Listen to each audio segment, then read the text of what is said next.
অনেক অনেক দিন আগের কথা। মধুপুর গ্রামে দুইটা যমজ বোন জন্ম নেয়। তাদের আনন্দে উল্লাসেই জীবন কাটে। একদিন হঠাৎ করে তাদেরকে হত্যা করে দেয় এক শয়তান তান্ত্রিক। শয়তানের পায়ের তলে বলি দিয়ে দেয়, যাতে ওই শয়তানি অনেক শক্তি পেয়ে যায়। তার কারণে সেই মধুপুর গ্রামে, মধুর মতন গ্রামে, সেই দুই ডাইনি হত্যা লীলা চালায় এবং তান্ত্রিককে খুঁজতে থাকে। তান্ত্রিককে পেলেও হত্যা করবে, তারা এই প্রতিজ্ঞাই করে।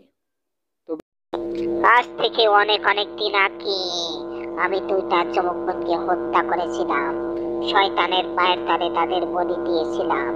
এখন আমি তাকে, সেই দুই বোনকে আমি হত্যা করব, আরো দুই যমজ বোনকে হত্যা করব এবং সেই ডাইনিদেরকে হত্যা করব। করে আমি অনেক শক্তিশালী হয়ে উঠব, আর কোনোদিনও আমাকে কেউ মেরে ফেলতে পারবে না।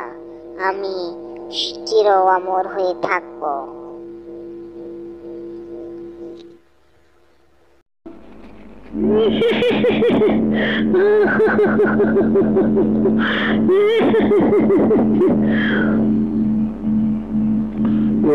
আজ আর তোদের স্বপ্ন পূরণ হবে না। আমরা সেই অনেক অনেক দিনের আগের ডাইনি। আজ তোকে মেরে আমি আমাদের প্রতিশোধ নেব। নেওয়ার পরে এই পুরো গ্রামকে জ্বালিয়ে দেব। আমাদের প্রতিশোধ পূর্ণ হবে। গ্রামকে জ্বালিয়ে দেব এই কারণে যে আমাদেরকে কেউ বাঁচায়নি তুই হত্যা করার সময়, কারণ তোকে সবাই ভালো ভাবতো। এই আমরা হত্যা করে দেব। পুরো গ্রাম হত্যা লীলা চালিয়ে ধ্বংস করে দেব গ্রামটা, আর সেই সাথে তোকেও খুন করে দেব। তখনই ডাইনি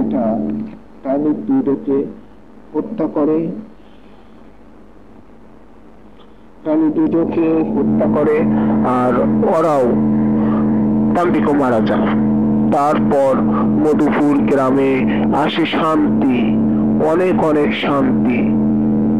মধুপুরের গ্রামের লোকেরা একে অপরের জয়ের ধ্বনি বাজাতে থাকে, আর একে অপরকে জানাতে লাগে, আজ থেকে আমাদের মধুপুর গ্রামটা স্বাধীন হয়ে গেছে। আজ থেকে আর না তো ডাইনির ভয়, না তো তান্ত্রিকের ভয় আছে। আজ থেকে আমরা স্বাধীন। এভাবে তারা আবারও সুন্দরভাবে জীবনযাপন করতে লাগে। তো প্রিয় দর্শক শ্রোতা, আজ এই কাহিনী পুরোপুরিভাবে কাল্পনিকের